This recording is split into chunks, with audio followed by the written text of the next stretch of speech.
Assalamualaikum warahmatullahi wabarakatuh. Alhamdulillahilladzi ja'alal Islam aqidah. Wassalatu wassalamu ala Rasulillah wa ala alihi wa sahbihi wa mawalah. Amma ba'd. Puji dan syukur marilah kita panjatkan kehadirat Ilahi Robbi. Salawat beserta salam semoga senantiasa terlimpah curahkan kepada baginda alam, yakni Habibana wa Nabiyana Muhammad sallallahu alaihi wasallam. Sahabat Patayat yang saya cintai dan saya banggakan, wanita merupakan makhluk yang sangat spesial. Saking spesialnya, Allah Subhanahu wa Ta'ala memberikan hadiah kepada kita berupa sebuah nama yang Allah ukir, yang Allah abadikan menjadi salah satu nama surat di dalam Al-Quran, yaitu surat An-Nisa yang bermakna perempuan. Di dalam kehidupan sehari-hari pun seringkali kita mendengar istilah-istilah yang identik, istilah-istilah yang erat kaitannya dengan perempuan. Ada yang namanya ibu kota, tidak ada yang namanya bapak kota. Ada yang namanya ibu jari, tidak ada yang namanya bapak jari. Bahkan kita sering mendengar salah satu nama surat di dalam Al-Quran dijuluki Ummul Quran atau induknya Al-Quran, ibunya Al-Quran, yaitu surat Al-Fatihah. Ini merupakan gambaran betapa besarnya penghargaan kepada kita para kaum hawa. Bahkan Rasulullah Shallallahu Alaihi Wasallam menegaskan di dalam sebuah hadis tentang keagungan seorang wanita. Dikatakan, An-nisa'u imadul bilad. Ida soluhat solahal bilad wa ida fasadat fasadal bilad. Wanita adalah tiangnya sebuah negara. Apabila wanitanya baik, maka akan baik pula negaranya. Dan apabila wanitanya rusak, maka akan rusak pula negaranya. Subhanallah, betapa besarnya penghargaan yang kita terima sebagai seorang wanita. Sampai-sampai kita digambarkan menjadi sebuah tiang yang harus menopang sebuah negara. Kita dijadikan landasan keberhasilan. Kita dijadikan landasan kemajuan sebuah negara. Kita juga dijadikan landasan kebobrokan sebuah negara. Sahabat Patayat yang saya cintai dan saya banggakan, di dalam kehidupan kita sebagai seorang wanita, setidaknya ada 3 peranan penting yang harus kita ketahui. Yang pertama adalah peranan wanita secara mikro atau cakupannya yang kecil, yaitu peranan kita di dalam kehidupan berumah tangga, menjadi seorang pengurus rumah tangga, menjadi seorang pendidik, menjadi seorang ibu, menjadi seorang istri. Lebih dari itu, wanita dituntut menjadi madrasatul ula atau sekolah pertama bagi anak-anaknya. Apapun latar belakang kita dituntut menjadi seorang guru, kita dituntut menjadi seorang pendidik bagi anak-anak kita. Kita dituntut untuk mampu melayani dan mengurus suami kita.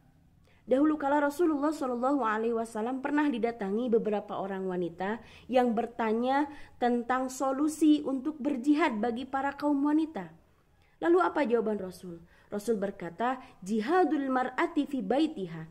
Jihadnya seorang wanita itu ada di dalam rumahnya. Subhanallah, betapa besarnya pahala yang akan kita dapatkan apabila kita mampu mengurus rumah tangga kita dengan baik. Kita mampu mendidik anak-anak kita dengan baik.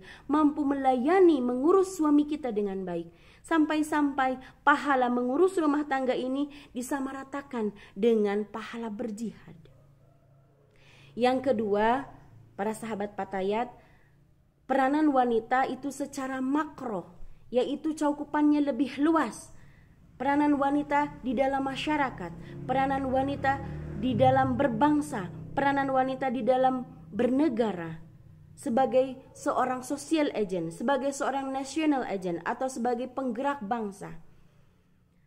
Sekarang ini sering sekali kita mendengar istilah gender atau emansipasi. Dalam segala bidang hal, gender itu sekarang sangat familiar bagi kita. Bahkan di dalam dunia perpolitikan pun wanita memiliki peranan penting saat ini. Sebuah negara dikatakan bermartabat itu bukan dilihat dari kuatnya bala tentara atau lengkapnya teknologi, bukan pula dilihat dari banyaknya produk-produk yang diekspor ke luar negeri. Sebuah negara dikatakan bermartabat ketika negara tersebut memiliki pemimpin dan generasi muda, generasi penerus yang memiliki integritas, memiliki loyalitas dan ideologi yang kuat. Karena maju mundurnya sebuah negara bergantung pada generasi mudanya. Yang menjadi pertanyaan, siapa yang bertanggung jawab untuk mendidik moral para generasi mudanya? Jawabannya tidak lain dan tidak bukan adalah para ibu atau para wanita. Ini erat kaitannya dengan peranan wanita secara mikro tadi sebagai seorang ibu rumah tangga. The last but not least, peranan wanita yang ketiga adalah peranan wanita di dalam agama, yaitu agama Islam, agama kita. Islam tidak pernah membedakan kedudukan wanita. Islam menyamaratakan kedudukan wanita dan pria dalam masalah ibadah, dalam masalah pahala. Allah tidak pernah memberikan perintah agama kepada laki-laki tanpa mengikut sertakan perempuan di dalamnya. Begitu juga dalam hal pahala kebajikannya. Allah tidak pernah membeda-bedakannya. Allah mensamaratakan pahala beribadah dan pahala kebajikan antara laki-laki dan perempuan. Sebagaimana yang Allah Subhanahu wa taala utarakan dalam surat An-Nahl ayat 97, A'udzubillahi minasyaitonir rajim. Bismillahirrahmanirrahim. Man 'amila sholihan min dzakarin aw unsa wa huwa mu'minun falanuhyiyannahum thayyibah wa lanajziyannahum ajrahum bi ahsani ma kanu ya'malun. Barang siapa yang mengerjakan amal soleh baik dari laki-laki maupun perempuan, sedangkan dia sedang beriman, maka sesungguhnya kami akan memberikan kehidupan yang baik dan sesungguhnya kami akan memberikan balasan yang lebih baik dari apa yang mereka kerjakan. Dari ayat ini dapat kita pahami bahwa Islam tidak pernah membedakan kedudukan laki-laki dan wanita di dalam hal beribadah dan pahala. Tetapi tetap ada koridor-koridor yang sepatutnya tidak kita dobrak hanya untuk demi menuntut istilah emansipasi.